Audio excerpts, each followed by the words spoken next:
When we think of horror, images of some of the genre's most iconic slashers probably come to mind, being preyed on by a vicious and relentless killer wielding a knife or a chainsaw, or even a dude walking around with metal claws for fingers.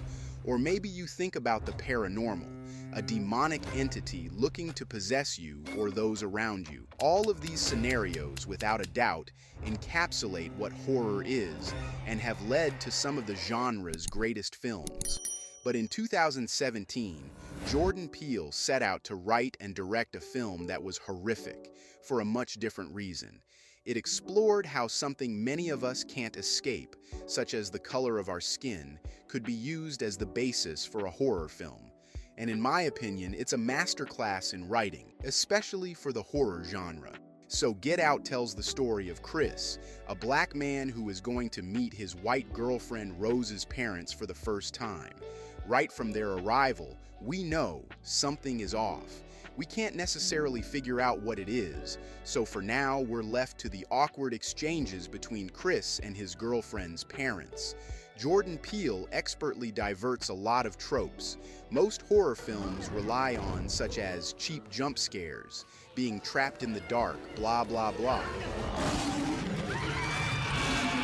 and instead uses crafty writing to drop breadcrumbs. Oh, no. To help us figure out what's going on. The Armitages are so good to us. They treat us like family. Even when these clues are given to us, we still struggle to piece it all together, and that alone creates an unsettling tone. During the course of the film, Peele does a great job balancing comedy and horror, but mainly toys with our minds because we know something bad is going to happen. And this is one of the greatest aspects of Get Out. We allow the characters to quickly grow on us, and through clever writing and the framing of certain scenes, we learn a lot about them. But what's great is that a lot of what the characters do and say doesn't really compute until the end of the film, giving the viewer something to marvel at on the ride home. These moments, or little breadcrumbs, can be seen through the two black helpers the Armitages have employed, Georgina and Walter. To be honest, they do a bunch of strange shit throughout the movie, but we don't really know why until the end. More on this later. But as we get further into the story, we begin to uncover the more sinister motives of Chris's girlfriend's plans, and it completely catches you off guard. Peele gets you thinking you're involved in another crazy family slasher or cat and mouse type scenario, and while elements of this are present, the reason why is worse than you thought. We learn Chris was targeted and set up by his girlfriend to unwillingly be auctioned off in order to have his body invaded by a white man. Yeah, it's wild. We also learn that Chris isn't the first victim of this family's evil scheme, as they've been abducting black men all over town. And while it is suggested Chris isn't selected for his skin color, as it's stated he was chosen for his photographic talent, this is still a white man attempting to literally buy and use a black man's body for his own benefit. Aside from this obvious connection to slavery, the movie wants us to understand that historically speaking, black culture has and is often stolen, purchased, and loved by many. It's largely admired, yet black people as individuals were and are seldomly respected. Get Out explores these themes directly as we learn black bodies, and all of the qualities people love about them are quite literally being stolen and purchased by people who love aspects of their culture. And they are doing this with no regard or respect for the black individual themselves, as they don't care that they are robbing them of their identity or life. And while on the surface it appears Chris's case may not be due to his blackness, it's his case that explores the blatant disregard of black life perhaps better than the others do. As I stated before, the man who wants his body claims he doesn't care that he's black, which may be true to a degree, but he did attend a party where they were auctioning off black people. I'm sure there are white photographers out there with an equally good eye as Chris. He just knows the easiest way to get what he wants is through a black person, because the Armitage family ultimately views them as just bodies. And in my opinion, that's a way worse, bleak and dark revelation than wanting a black body to be athletic, cool, or be a part of their culture. But obviously, the situation is fucked regardless. Another underlying theme I see is that of dominance or control.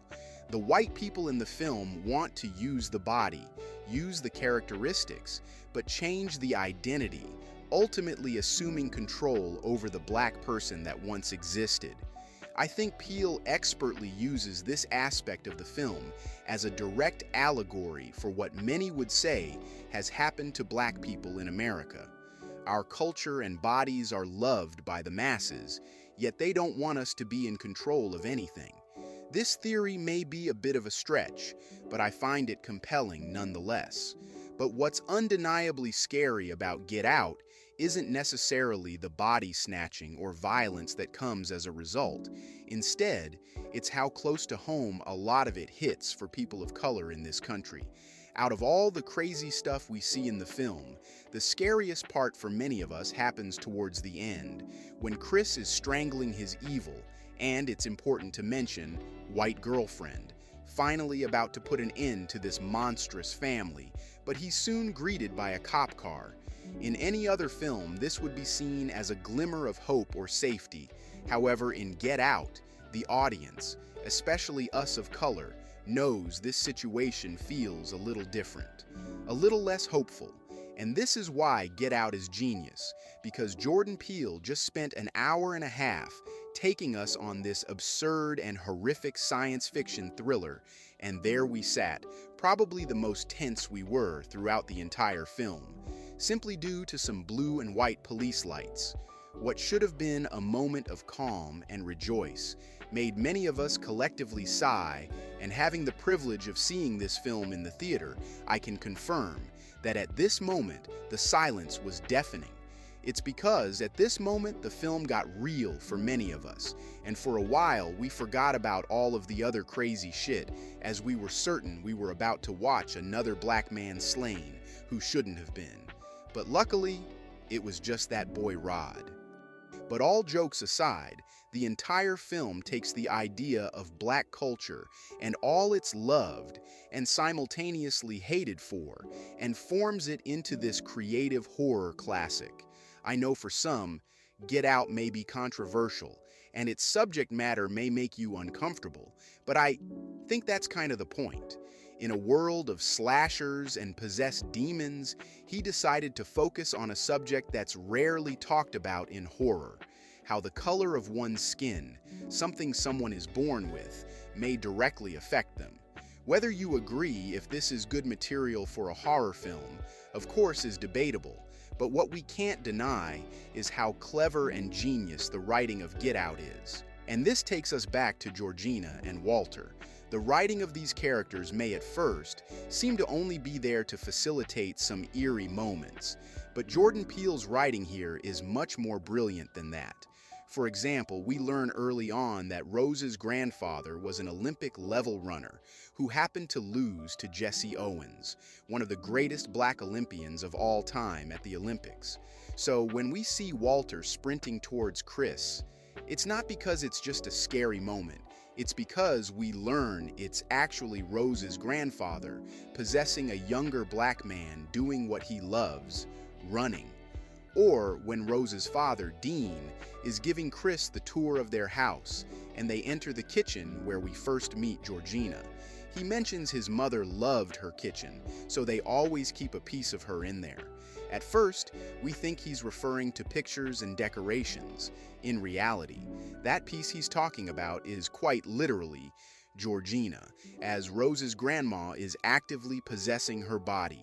It's breadcrumbs like these that made me realize Jordan Peele was and is an extremely talented storyteller. And it also shows why it's one of the best written modern films, as it's littered with goose eggs and metaphors, and it's perfectly structured. It's also highly entertaining and fun. Truly one of the best theater experiences I've had in my lifetime. and I doubt I'm the only one who feels this way. The acting is practically flawless, and Jordan Peele proved he's not just an excellent writer, but director and visionary, as it's also a beautifully shot film. There are many movies that leave me speechless afterwards, but few leave me speechless and proud. This is one of them, and for that, I proudly give Get Out my very first 10 out of 10. So I've been working on this review for a while now, and as you can tell, it's one of my absolute favorite movies. However, I'd love to hear your thoughts on it. I understand it's a film that can be viewed multiple different ways, so maybe some of you disagree with my takes or don't like it at all. Regardless, I'm interested to hear your thoughts. As always, thanks for watching, as I appreciate the support. If you're new to the channel, subscribe so you don't miss any of my new content, as we're just getting started in 2024. I hope everyone's off to a great new year, and I'll catch you soon.